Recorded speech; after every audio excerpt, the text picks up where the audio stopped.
Many of you heard the prologue to John's Gospel, chapter 1, just last night. I'll edit it for our consumption this morning, but extend it as well, too. In the beginning was the Word, and the Word was with God, and the Word was God. He was in the beginning with God. All things came into being through him. Without him, not one thing came into being. What has come into being in him was life, and the life was the light of all people. The light shines in the darkness, and the darkness will not overcome it. The true light, which enlightens everyone, was coming into the world. He was in the world came into being through him, yet the world did not know him. He came to what was his own, and his own people did not accept him.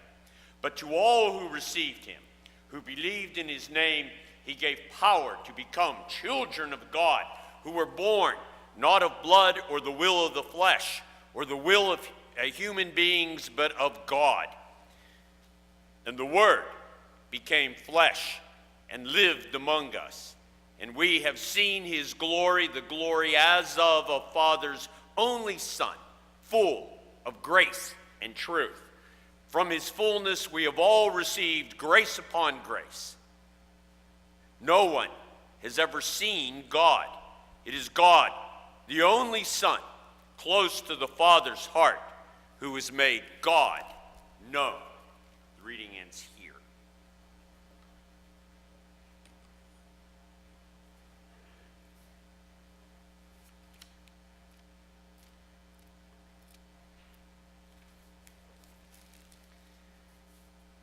When Greg and I talked about planning the Christmas Day service, which on a Sunday, as we all know, is relatively rare, we anticipated that we wouldn't have as full a house as we did last night.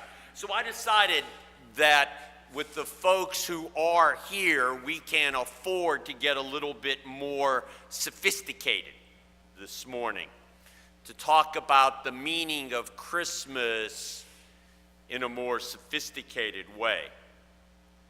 We just had another fine Christmas Eve service, and every week we read of the words, "born of the Virgin Mary," in the creeds. We've heard now John's reading twice in less than a 24-hour period. What does Christmas mean? We mean that God became a human being. God could be glimpsed in the human life, starting with infancy, in a baby named Jesus. Deity, divinity was incarnated, became a human being. The Spirit God took on flesh with all its wonders, but all its weaknesses and vulnerability. It's God in the flesh as a baby, where remarkably in our tableau, the mother kneels. Early in the life of the Christian church, there were riots over these two words, Theotokos and Christotokos. You all know what that means, but just in case. It means bearer of God or bearer of Christ. How do you talk about Mary at Christmas? Can you even say that she is, if you will, mother of God? Matthew and Luke talk about a virgin birth as a way of trying to talk about this remarkable entry of God into the world. Surely it could not be purely biological. Surely there had to be something else, something heightened about this birth. Mark doesn't mention the virgin birth at all, but starts with Jesus' baptism. The letters don't talk about it in the New Testament, but then we have John, this remarkable non-biological way of trying to talk about Christmas as a key to understanding. John's words, in fact, says that Jesus Christ is God's exegesis, God's explanation of God's way in the world. I really try not to criticize other people's sermons. It's hard enough to do it week after week. I did notice a pastor of a large church in Atlanta has gotten a lot of press for their Easter sermon, where he announced that the only important day in the Christian calendar is Easter. I realize that your mouth never gets as dry when you're preaching as for Easter, but Christmas runs a close second. My guess is he said that because he didn't want to come to grips with the passages for today. How do we talk about God made flesh? Well, John tells us. He uses a Greek word that we unfortunately translate as word. It's logos. You know the word from English. Biology, theology. It means studying something in an ordered way. It would better be translated as logic, God's logic. Gabriel Fakra says it should be translated as God's vision. I don't have any trouble with all those. How does God's idea for what human life should look like come into being? And the answer is the birth of Jesus Christ on Christmas Day. God's logic, God's vision, God's idea became present in a baby named Jesus. The wisdom of all the years became Jesus. God's wisdom, God's way in all creation and salvation, God's rationale, God's meaning, God's purpose in the world. What does it look like? It looks like Jesus Christ. In the early church, theologians rarely talked about the virgin birth. What they got interested in was John's gospel. How do we talk about God's way in the world? How does God's very logic demonstrate in the very life of Jesus? How do we indeed talk about God in this new way? For them, they emphasize two things. As we said yesterday, Jesus is Emmanuel, God with us, God among us, so deeply and so fully that we see God in the flesh in Jesus. They picked up John's words and said that God in Jesus made a tent, took up residence here on earth, the Creator taking residence here as a creature. The sheltering one will need shelter from the storm that reside around us. The sheltering one becomes the very temple, the very essence, the very portal of the presence of God. In a fully new way, God present in utero, God a nursing infant, God entering the human condition. We're so determined to emphasize the divinity of Jesus that we lose track of the humanity. They are conjoined on this day. Jesus Christ Superstar asked, why was Jesus born in such a backward time in such a strange land? The answer is, in John's gospel, God's logic doesn't have to correspond to ours, but we see God's logic in Jesus. The virgin birth also occurred so that we speak of God's Son in a different way. In the Old Testament, God's Son was linked to being the king, enthroned.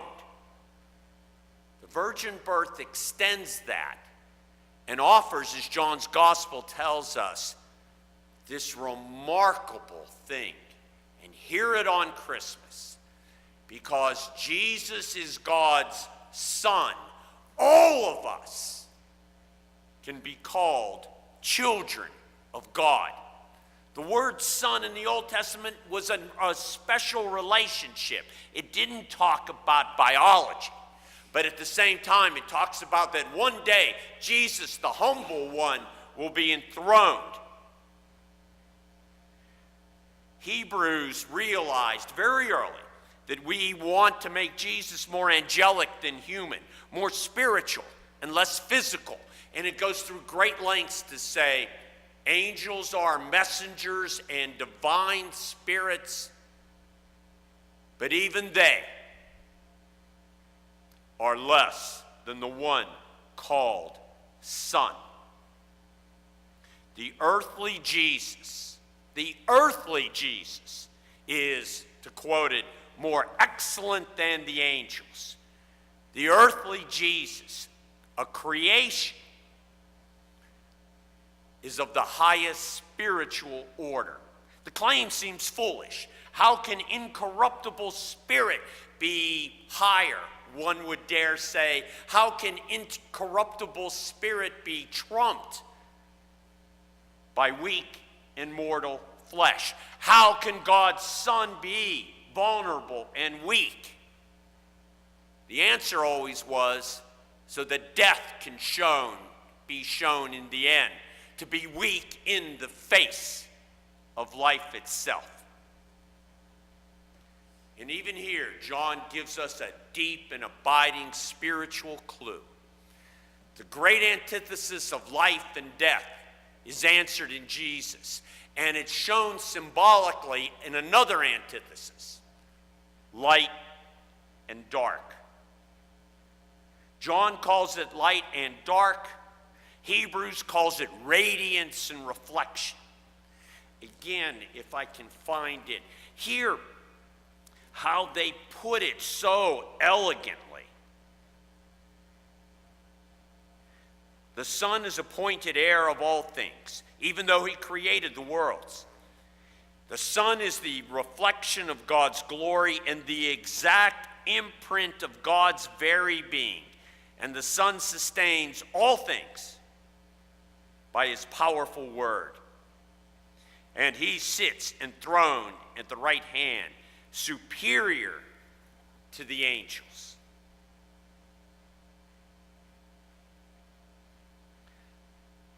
What do we do to show it's Christmas time? We light up houses. We light up darkened churches. We demonstrate the glory of God in the first thing created in Genesis, light itself.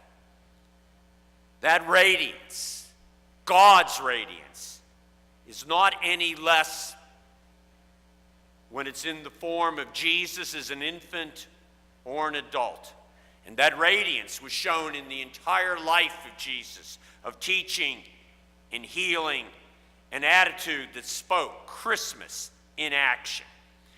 Even now, we don't quite grasp the physical nature of light. Is it particle? Is it wave? Is it somehow both?